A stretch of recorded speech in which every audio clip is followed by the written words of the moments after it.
sais pas vous, mais quand vous dites le nom de Jésus, quand vous le prononcez, Jésus, soit vous le prononcez pour une demande, Jésus, parce que j'ai besoin. J'ai l'impression qu'il y a un souci. Hein, voilà.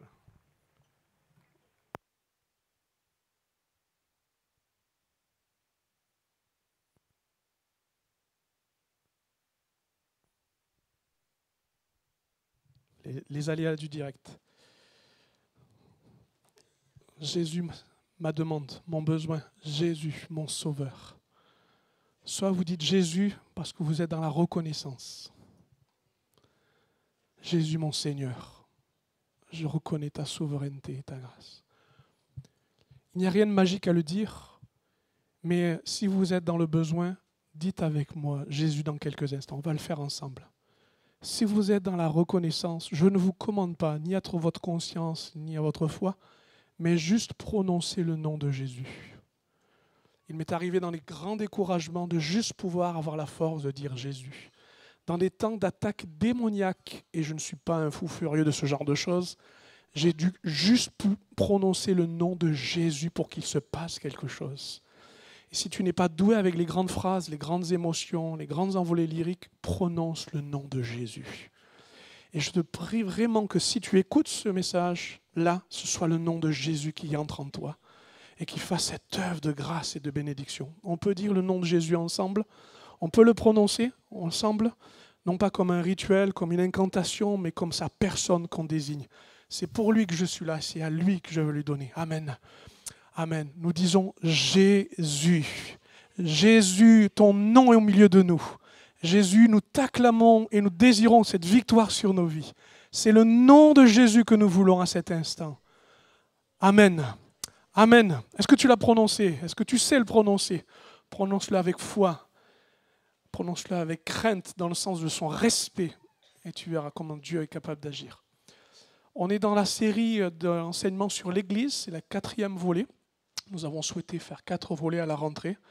Donc l'Église qui est dans une vision, elle est visionnaire. Nous avons expliqué ce que c'était et vers où nous voulions aller. Elle est missionnelle ou missionnaire dans le sens elle veut aller dans un but et ce but est une réelle intention claire dans la vie de chacun. Je vous laisse regarder les vidéos si vous n'étiez pas au courant de ce qui s'est passé. Nous avons vu la semaine dernière l'Église abondante. Abondante dans le sens, cette abondance que nous avons reçue, qu'elle soit de l'esprit, de Dieu, de l'amour que nous recevons, mais aussi des moyens financiers. C'est notre relation à l'argent dont nous avons parlé. De quelle manière Dieu nous demande aussi de savoir autant bien recevoir que de donner. Et cette fois-ci, nous allons parler des relations. Et je me tais à cet instant, et je laisse Alban vous envoyer une vidéo qui est, la vidéo pour donner le contexte, est dans une église au moment de la fête des pères, mais j'ai trouvé qu'elle était une belle illustration avec ce que nous allons partager. Je vous laisse regarder quelques instants. Excuse. Qu'est-ce que tu fais? Pourquoi t'as pas de sourire, rien? Je sais pas. Ah, c'est gentil, merci.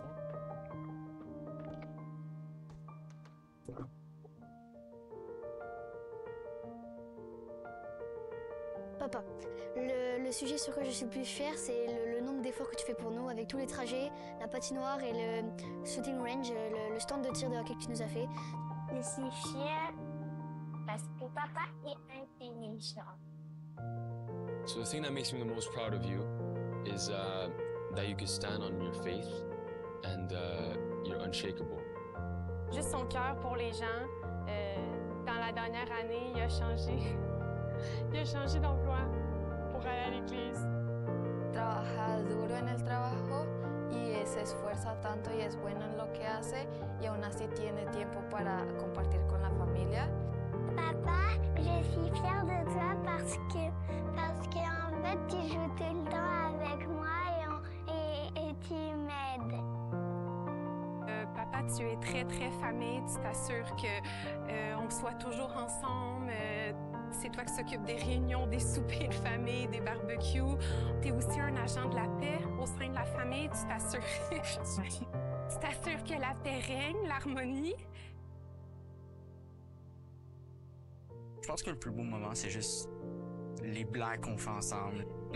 fue cuando estuvimos en Nueva York y nos fuimos en una rueda de la fortuna. C'est le jour de mon mariage. C'est le fait que tu as animé mon mariage, que tu étais l'animateur de mon mariage, qui n'était pas une tâche si simple. Toutes nos vacances en famille, que c'est vraiment des moments qu'on prend tous ensemble. C'est quand tu viens me chercher à l'école et j'aime beaucoup ça. Papa, si je pourrais te décrire quelque chose, c'est que tu es fort. In one word, I would describe you as inspirational. Inspirational because you inspire me. You inspire me to be the best version of myself, because you're the prime example of what being a man really is. Es paciente porque tiene la paciencia de enseñarme a aprender. Ce serait serviteur. Papa, qu'est-ce qui te rend fier de moi? Oh. Autre chose. Papa, qu'est-ce qui te rend le plus fier de moi? Tout, ma chérie. Tout ce que tu es. Qu'est-ce qui te rend fier de moi?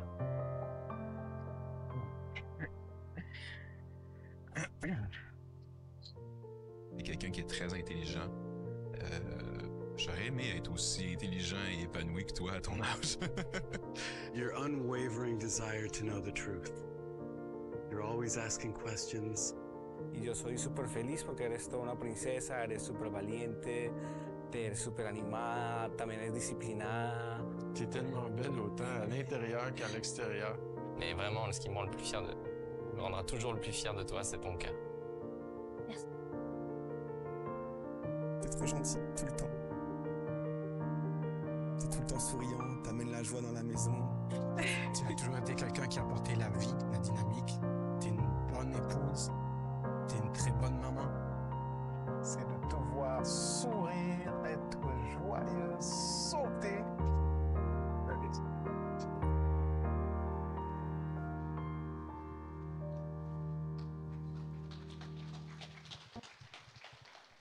Voilà, je me suis permis d'emprunter cette vidéo de l'Église Nouvelle Vie au Canada.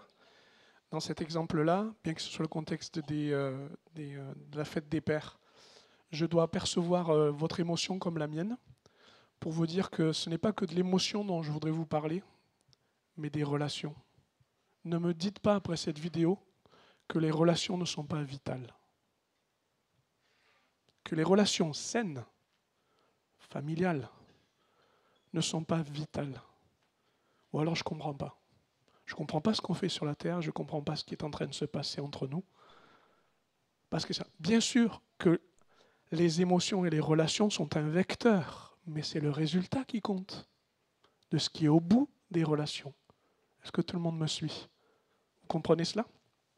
Se parler vrai, se parler avec cœur, c'est cela. Qu'est-ce qu'il y a d'important dans les relations? C'est qu'elles touchent à ce qui nous fonde et nous structure. 1 Jean, chapitre 3, verset 1er dit « Voyez de quel amour le Père nous a aimés, et il nous a appelés ses enfants, et nous le sommes. » Le regard d'un père sur non pas sa créature, non pas sa créature, son objet, mais son vis-à-vis, son soi-même. Il le regarde. Et par ce regard, quand il dit « ce que j'ai créé est bon », il valide. Et les relations valident notre identité. Je ne fais pas de la psychologie de bas étage, c'est dans la Bible. Voyez de quel amour. Quand un père regarde son enfant, il lui donne un fondement, il lui donne une identité. Bien sûr, le regard de la mère est tout aussi important. Les deux sont évidents. Les relations sont importantes et on a besoin d'en parler parce qu'elles font non seulement ce qui est fondation, identité, sécurité, je sais que je suis aimé inconditionnellement, et deux, elles me transforment. Voilà pourquoi elles sont difficiles parfois, les relations. Parce qu'elles ont pour objet de nous transformer l'un et l'autre. Et je pense que tous ceux qui sont mariés pourraient dire Amen haut et fort. Parce que les relations, soit nous rendent pire, soit nous rendent meilleurs. Vous avez deux directions. Vous avez deux directions. Et j'ai l'avantage d'avoir cette tribune pour dire que ce que je suis n'est pas le fruit de moi-même, mais du long travail de mon épouse, qui, je l'espère, me rend meilleur. La révélation de tes paroles m'éclaire, dit le psaume 119, verset 130, elle donne de l'intelligence au simple. Les relations qui font que l'autre grandit est mis en valeur par quoi? L'influence des relations. C'est merveilleux. C'est merveilleux parce que, eh bien, on se transforme. Certes, hein, il faut parfois des chocs, de tout ça, mais ça en fait partie. Alors, réfléchissez un instant, et nous allons en parler plusieurs fois. Vos relations, est-ce qu'elles vous rendent pire ou elles vous rendent meilleure? Elles vous confortent en vous-même, elles vous amènent à être quelqu'un d'autre. Ça, c'est important. Voilà pourquoi je vous en parle. Elles participent, et c'est important, à la vie de mon âme et à mon épanouissement.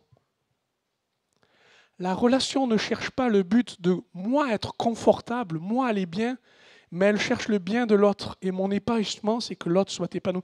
Vous avez vu quand ces enfants et parents se parlent, le bien que ça fait.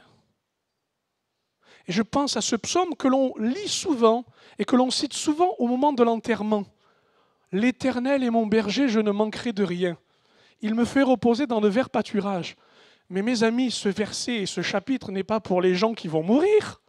Il est pour les gens qui sont là et qui ont besoin de relations. D'aller bien et de se faire du bien au travers de ce qui est échangé, de Dieu.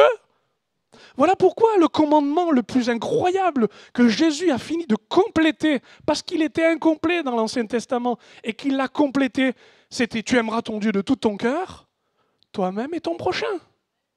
Voilà où est l'épanouissement, où est la vérité de celle qui se développe. Voilà pourquoi l'Église est le lieu des relations. Dites-moi un amen, s'il vous plaît.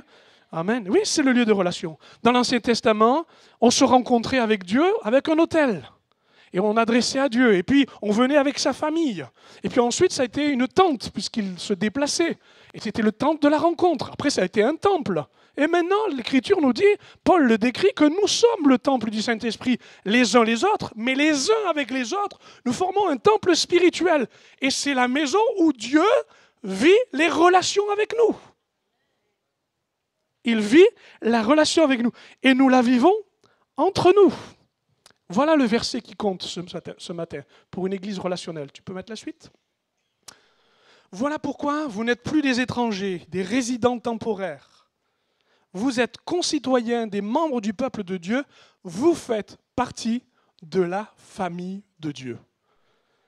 Amen. Vous faites. Voilà pourquoi souvent je vous fatigue en vous disant, dis à ton voisin, pour que vous ayez le sentiment que celui qui est à côté de vous, c'est votre frère et votre sœur. On n'est pas au cinéma en train de manger, de consommer un spectacle ou quelque chose. On vit quelque chose. Ce n'est pas une réunion qui établit que nous sommes en famille. C'est parce que nous nous réunissons régulièrement et que parce que nous sommes régulièrement ensemble, nous finissons par nous connaître, nous aimer et laisser Dieu agir pour être une famille.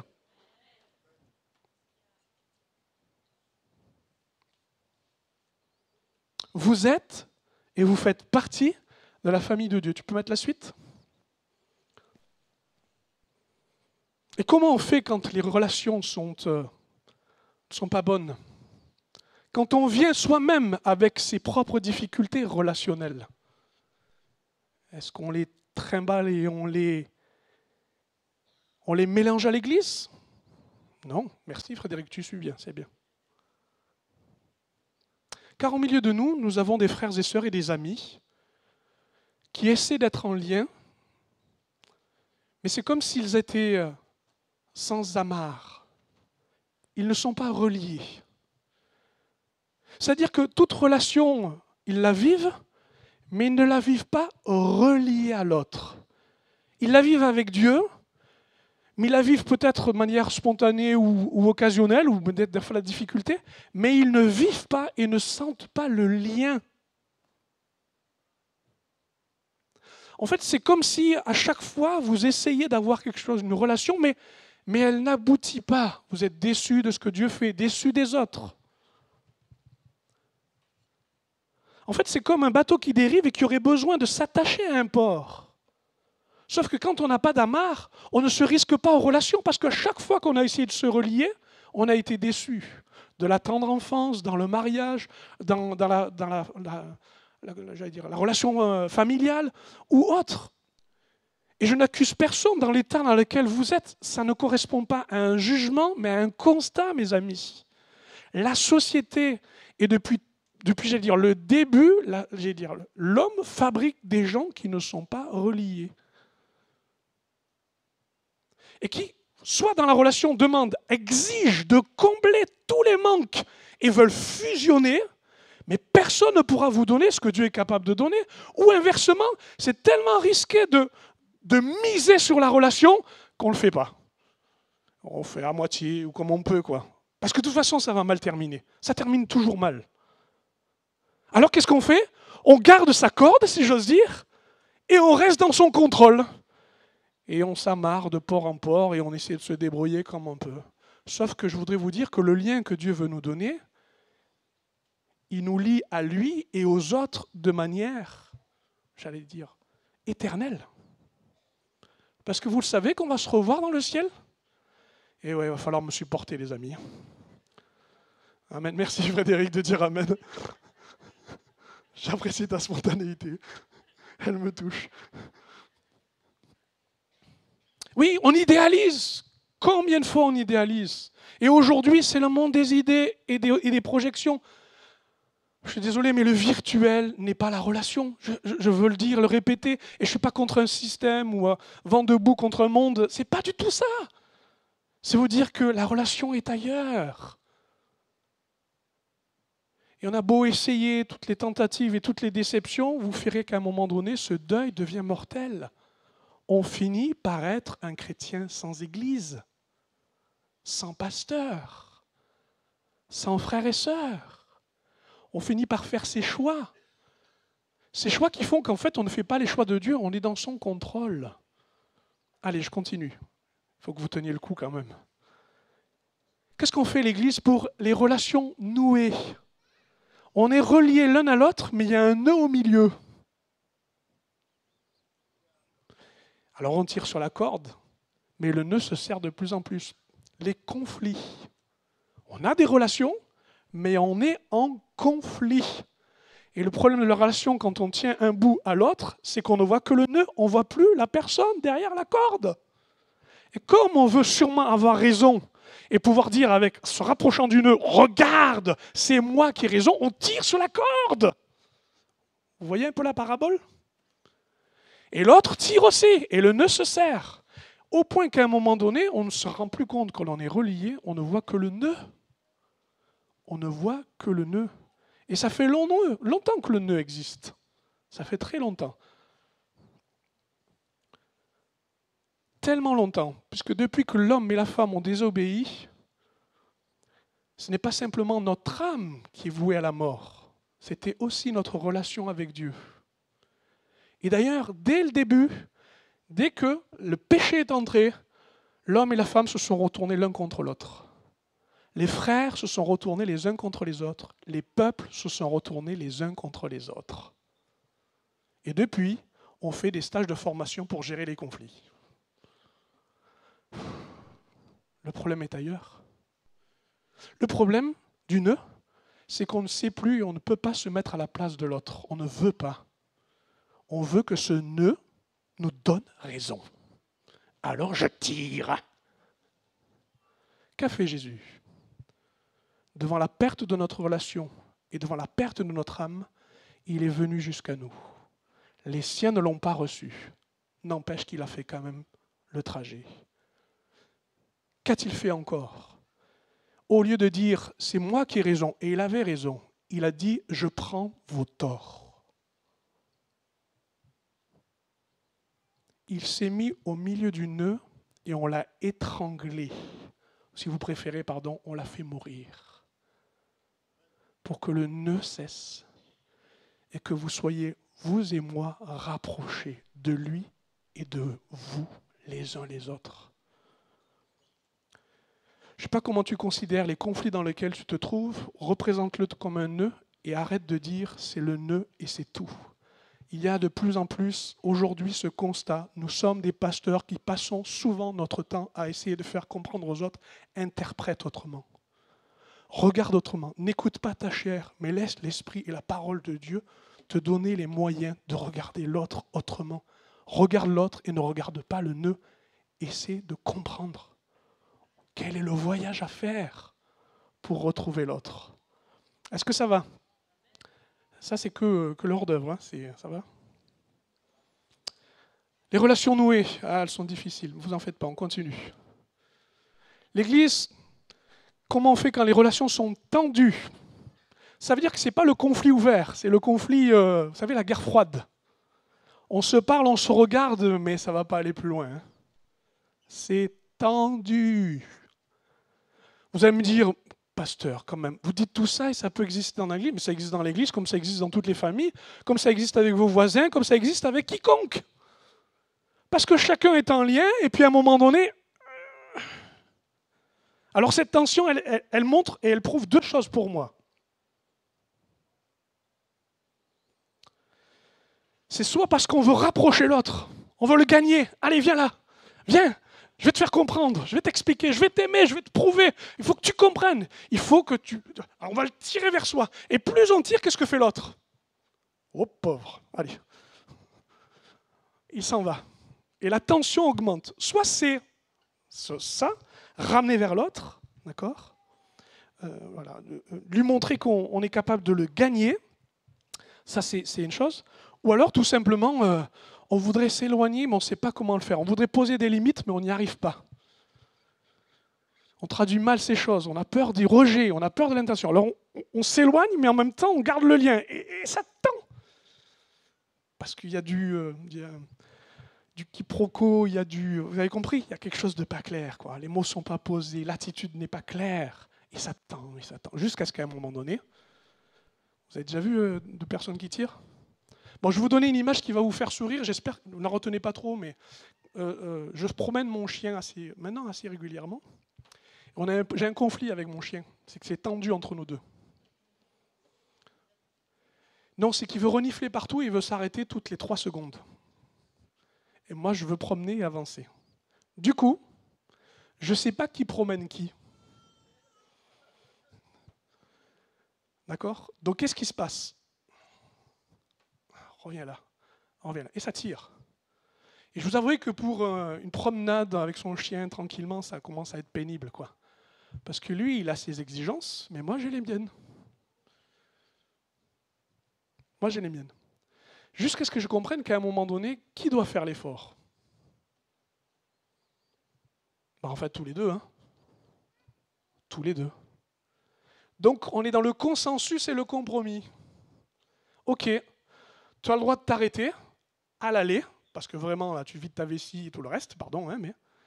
Et au retour, on met un peu de cadence, s'il te plaît. Bon, c'est l'exemple d'un chien, je suis désolé, j'aurais peut-être pu vous parler de ce qui va bien ou pas bien avec mon épouse, ça vous intéresserait davantage. Avec Johannes, peut-être, mais comme moi, on s'entend bien, tout va bien. Et ainsi de suite, c'est pas le but. Mais ces tensions sont là. Donc, ce que je suis en train de vous dire, c'est que toute personne qui vit ces choses est ici au milieu de nous, vous l'êtes comme je le suis, et c'est tout à fait humain. Ce sont nos relations dans lesquelles Dieu veut faire quelque chose, dans lesquelles il veut que vous viviez quelque chose, miraculeux peut-être, mais aussi d'obéissance et de transformation. Et puis enfin, l'Église, elle est là aussi pourquoi donc? Pour les relations asservies. Là, on n'est plus du tout dans l'idée d'être relié, mais d'être plutôt esclave, d'être complètement exploité. On subit la relation. On perd sa propre personne. On est comme emporté. On dira souvent, maintenant c'est le mot, la relation toxique. Et elle est difficile parce que souvent, elle cause en nous des culpabilités, des douleurs et des peines. Elle est terrible.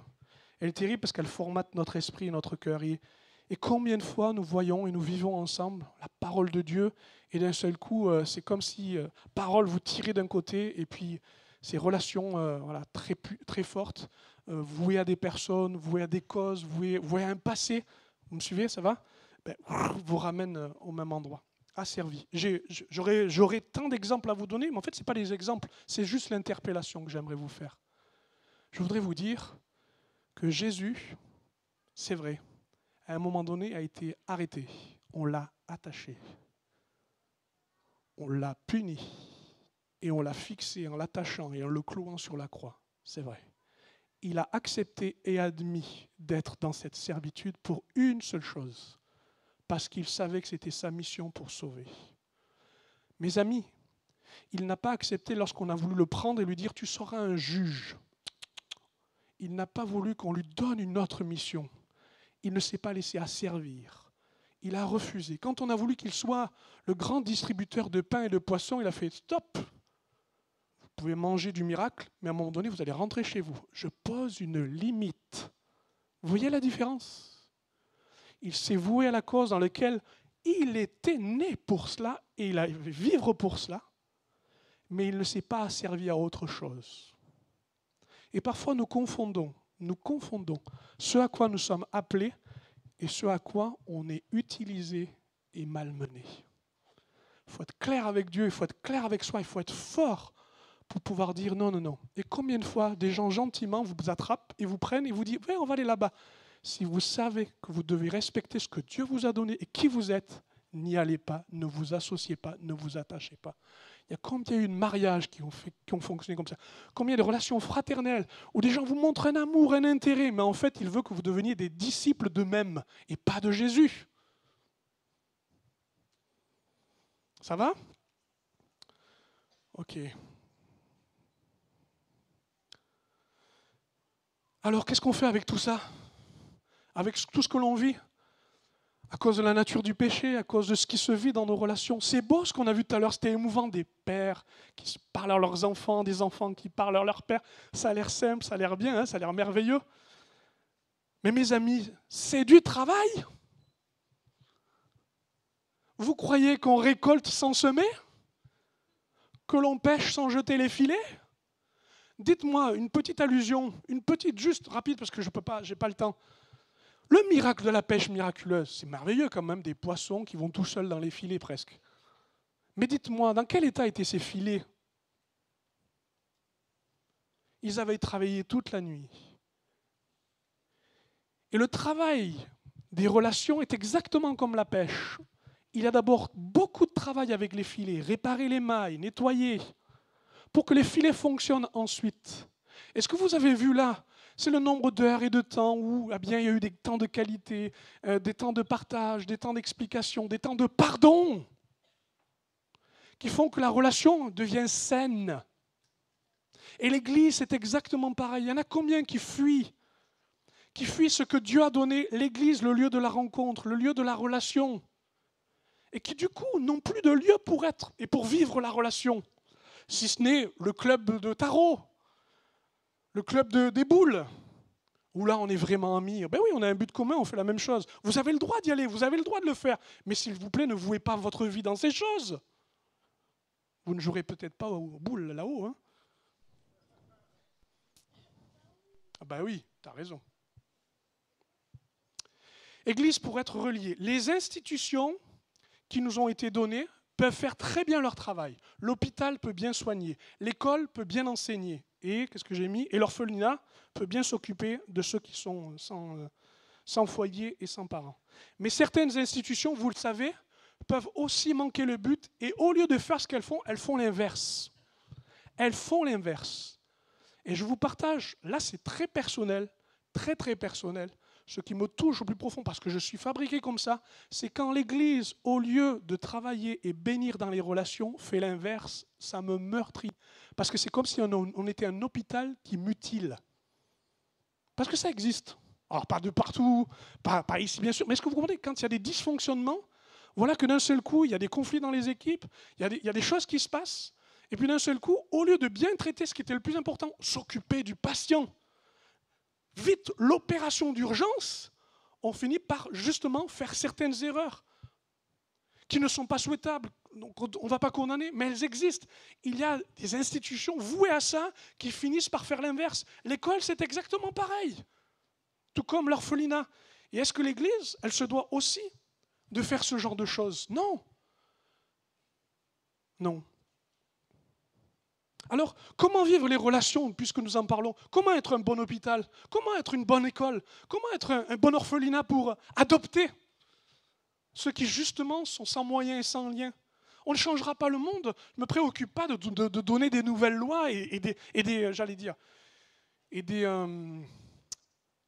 devoirs aux autres. Ce n'est pas ce que je dis, c'est juste ce que nous sommes. Il y a 3 choses dans nos relations qui sont importantes et que nous avons besoin de vivre tous ensemble dans les relations. 1, c'est que nos relations soient attractives. Alors, c'est un mot un peu attirante, si vous préférez.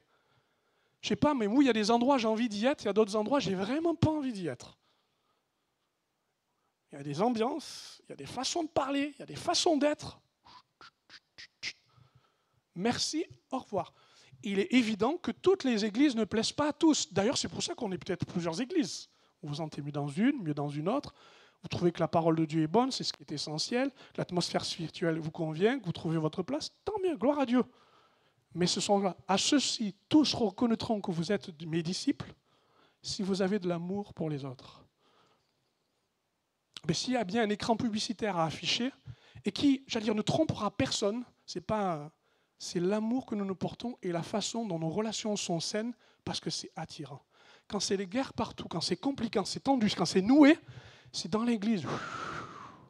Je ne viens pas pour éviter les autres ou juste pour, commenter ce qui s'est passé. Je vous assure, ça fait une bénédiction. Ça laisse un parfum, ça laisse un endroit où il y a quelque chose de Dieu. Ça va ? La deuxième, si c'était que ça, bon voilà, on est attirant, ça donne une bonne réputation, tant mieux. Mais ça n'est pas tout. Une fois que ces choses peuvent être attractives, elles sont aussi, à un moment donné, à s'attacher. Parce que nous ne faisons pas des adhérents, nous faisons des membres. Dans l'Église, nous sommes membres. Mais avant de devenir membre, ça ne vient pas comme ça. Ce n'est pas parce que vous signez une carte ou autre. C'est parce que d'un seul coup, vous devenez membre et vous êtes rattaché à un corps. Et ça demande des efforts. De quoi? De l'Église, tout comme de celui qui veut se rattacher. Et ici, je parle de persévérance. Et c'est là où souvent c'est difficile. Persévérer, recommencer, dans la prière ensemble, s'il le faut, dans le groupe dans lequel on servait.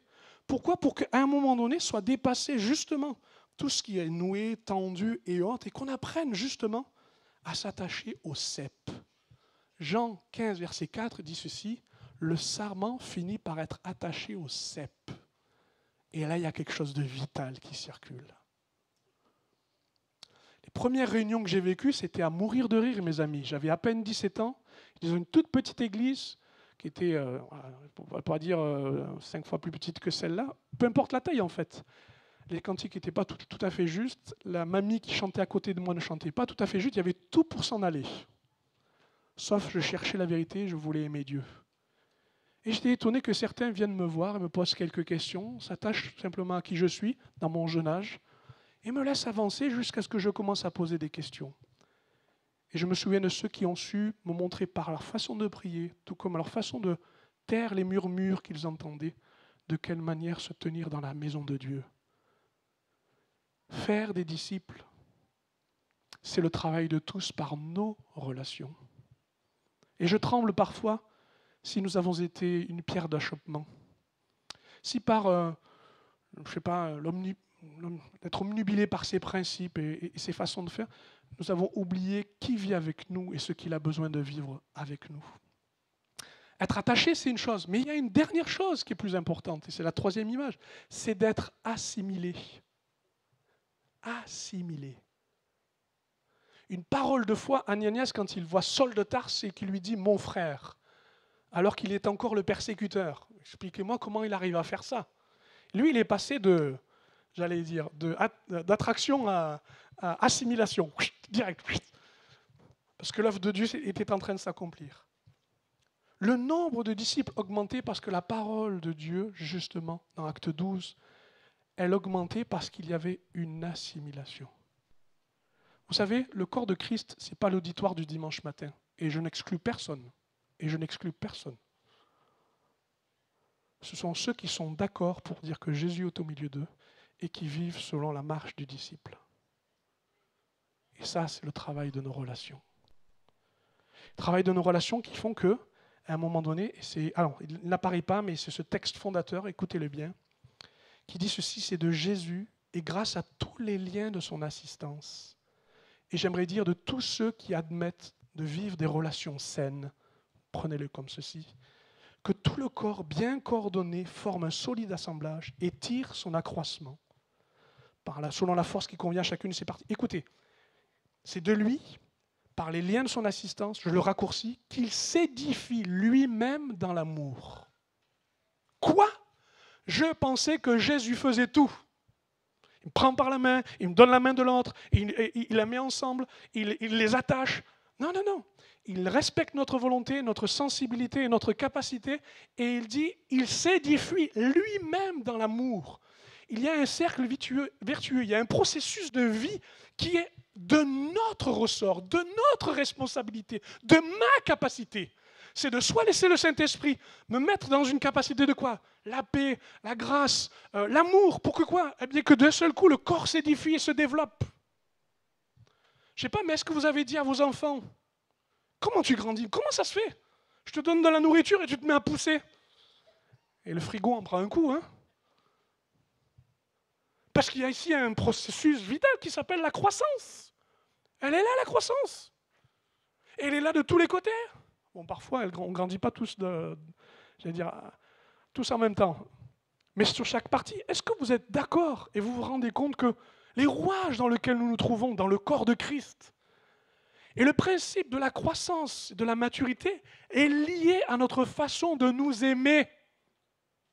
Pas seulement de la prédication, même s'il la faut, pas seulement du service, parce qu'il le faut, mais des relations. Comment je peux vous convaincre? Allez, encore une image. Dans l'Église, il y a une chose qui est importante, la foi, connaître Dieu. Alors qu'est-ce qu'on fait? Eh bien, on expose, on explique, on prêche, on annonce. Et qu'est-ce qu'on fait? Eh bien, que la parole de Dieu nous fasse connaître Dieu. Et là, c'est votre cerveau qui travaille. On est d'accord? Tout le monde me suit? Est-ce que votre cerveau est toujours là? Ok. Et puis il y a un autre aspect, c'est le service, l'implication. Je suis à Dieu, j'aime Dieu, je veux le montrer. Mes mains sont là, mes pieds sont remplis de ce zèle, je veux y aller. Alors je démontre, je mets en pratique. D'accord? Il y a tout l'exercice de la théorie et de la pratique. Super! Et tout le monde y va. Ah, il faut que je fasse quelque chose pour Dieu. C'est pas normal, je vois tous les autres. Il faut que j'y aille aussi. Ou Dieu, Seigneur, j'ai besoin d'avoir un peu d'estime. Donne-moi ce qui convient et je servirai. Ok, tout ça c'est juste, mais on oublie ce qu'il y a entre les deux. La relation. Mon cerveau, mes mains et mes pieds, mais le cœur. Et le cœur, c'est la relation. À votre avis, que fait le Saint-Esprit? Il éclaire la parole, vous allez être plus intelligent, gloire à Dieu. Il vous remplit d'un feu pour que vous soyez zélés pour lui, gloire à Dieu. Mais concernant les relations, il n'est plus là, quoi. Bon, là, non, c'est fini, quoi. Allez. Non. Il y est aussi. Il y est d'autant plus. Il y est d'autant plus parce que vous ne croyez pas que c'est bien d'avoir un peu d'huile dans les rouages. Vous demanderez à votre moteur de voiture si vous ne mettez pas d'huile. Vous allez voir comme ça s'use vite et comment ça s'abîme. Et c'est Michel qui ne pourra pas dire le contraire. Notre mécanicien en chef. Alors, ok, d'accord, la relation. Qu'est-ce qu'on y fait alors dans ces relations? On a dit que nos relations soient attirantes, qu'elles nous permettent au fur et à mesure de rendre les personnes attachées à Dieu. Ma persévérance donne la persévérance aux autres. Mon exemple. Et la dernière, je l'ai déjà dit, c'est le pouvoir de dire assimiler. Voilà, te voilà frère et sœur, tu es comme moi, c'est mon vis-à-vis, maintenant on sert ensemble. Ok, mais traduisons-le d'une autre façon. J'espère que vous êtes encore à mon contact, c'est bon? Allez, j'ai 5 points, il va être très vite. Qu'est-ce que je vis dans les relations à l'Église? 1. Je suis aidé à connaître Dieu. Quand je viens ici, c'est pour adorer Dieu et je suis encouragé et je suis aidé par ceux et celles qui adorent Dieu, de ceux qui écoutent la parole de Dieu, de ceux qui sont amenés à faire autre chose. On ne fera pas autre chose. On peut manger, on peut s'amuser, on peut s'aérer, mais c'est pour adorer Dieu. Amen. Trouver de l'aide dans les moments difficiles. Mais c'est ça être famille. Non, c'est pas vrai? Alors bien sûr qu'on ne peut pas régler tous les problèmes, mais on peut être à côté, on peut être avec. Et quand c'est difficile, être solidaire. Ça c'est concret, ça c'est de la relation. Vous êtes toujours là? C'est grandir dans la vie de disciple. Ton succès, ça devient le mien, ta réussite, c'est la mienne parce que tu grandis. Parce que je suis heureux que tu grandisses. C'est pas juste ma foi, ma relation, mon succès, ma destinée. Mais c'est le corps qui s'édifie dans l'amour, parce que j'y participe. Enfin, courage, vas-y. Trouver son service, ma place et mon utilité, c'est la relation qui le donne. C'est pas poussez-vous, j'ai rempli le fichier, c'est à moi de le faire. Et puis c'est surtout terminer la mission, parce que ceux qui étaient avant nous ont travaillé. Si Jésus ne revient pas, d'autres vont travailler ensuite, et nous devons faire ce qu'il a à faire. Nous sommes reliés à une grande famille de ceux qui ont été, de ceux qui seront. Et nous sommes là, et il faut continuer, il faut terminer la mission. Ça, on ne s'arrête pas, on va plus loin. Il est là l'objectif de la relation. Donc vous aurez dans nos cultes de quoi être consolé, restauré, encouragé, béni. Mais s'il y a tout ça et que nos relations ne sont pas saines, si nous faisons toutes ces choses-là et qu'il y a des cancers, pardon de l'image, pardon, mais c'est ça, s'il y a des cancers dans le corps, on fait comment? Parce que la chair, au-delà des problèmes qu'elle vous pose, elle pose aussi un problème dans le corps de Christ. La chair, la nature qui se rebelle à Dieu et qui veut toujours trouver sa propre satisfaction et son propre résultat, sa propre justice. Vous me suivez toujours? Qu'est-ce qu'elle fait, cette chair? Eh bien, tout simplement, elle nous conduit à un moment donné à malmener les relations. Écoutez ce que dit l'Épître aux Galates, chapitre 5, ce sera mon avant-dernier verset. Les œuvres de la chair sont manifestes, c'est l'impudicité, l'impureté, la dissolution. Ça, c'est tout ce qui a un rapport avec la sexualité ou le rapport au corps. Première chose, boum, ça c'est la chair, son appétit. Ensuite, il y a l'occultisme, l'idolâtrie, la magie. Ok? La chair aussi veut se trouver une nouvelle puissance. 2. Et la part la plus importante de la description, accrochez-vous, c'est pas très positif, mais c'est une réalité. Les inimitiés, c'est-à-dire, c'est pas simplement être ennemi, c'est la haine. Il n'y a pas de réconciliation. Les querelles, c'est un peu plus bas, mais c'est quand même assez fort. Les jalousies, les animosités, les disputes, les divisions, les sectes.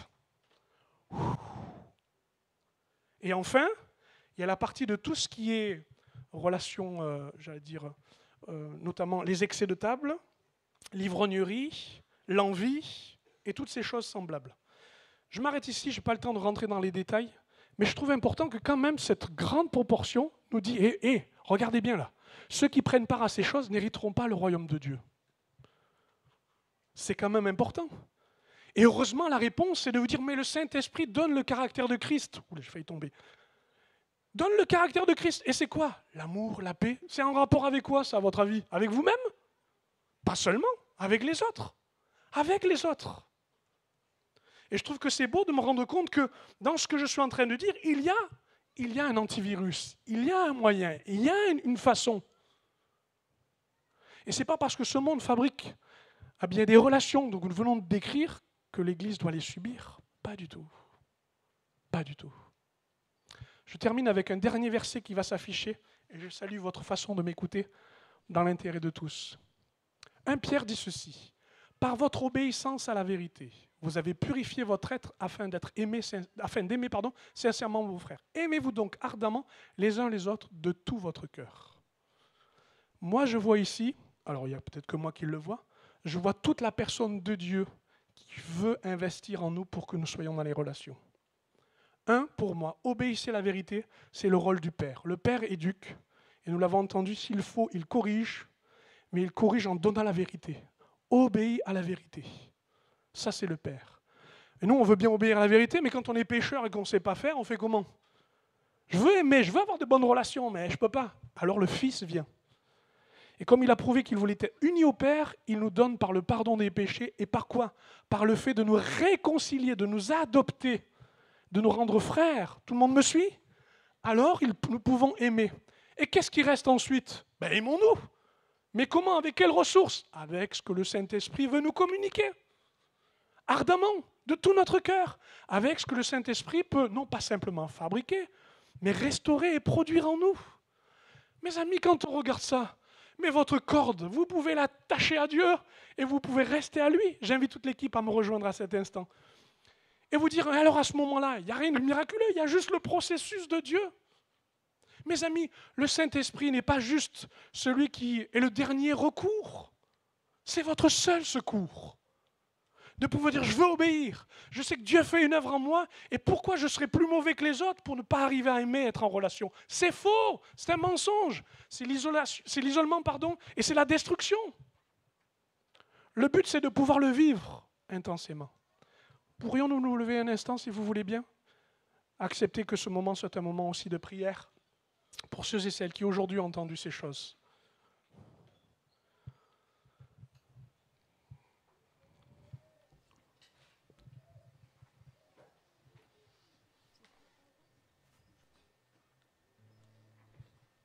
Je vais inviter les équipes qui ont été prévenues de déjà se préparer et s'il le faut de s'approcher. Mon ami, mon frère, ma sœur, alors qu'on va baisser quelques instants la lumière pour te laisser le temps de réflexion et de discrétion.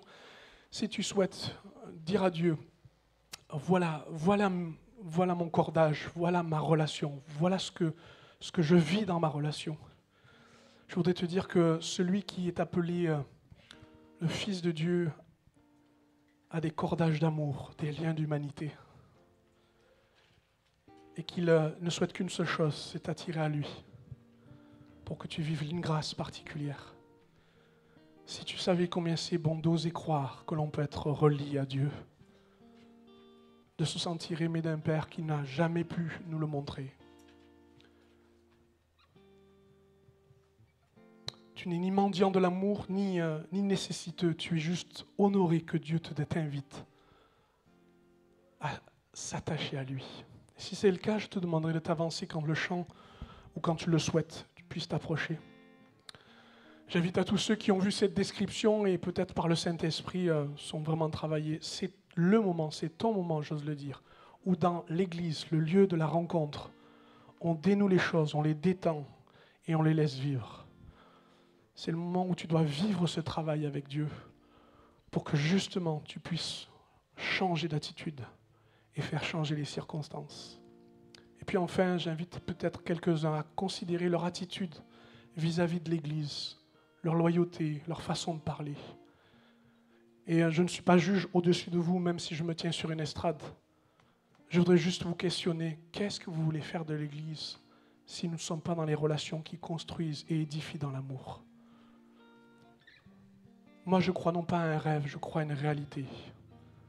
Un Dieu qui met de l'amour et qui fait manifester l'amour dans l'Église par des relations.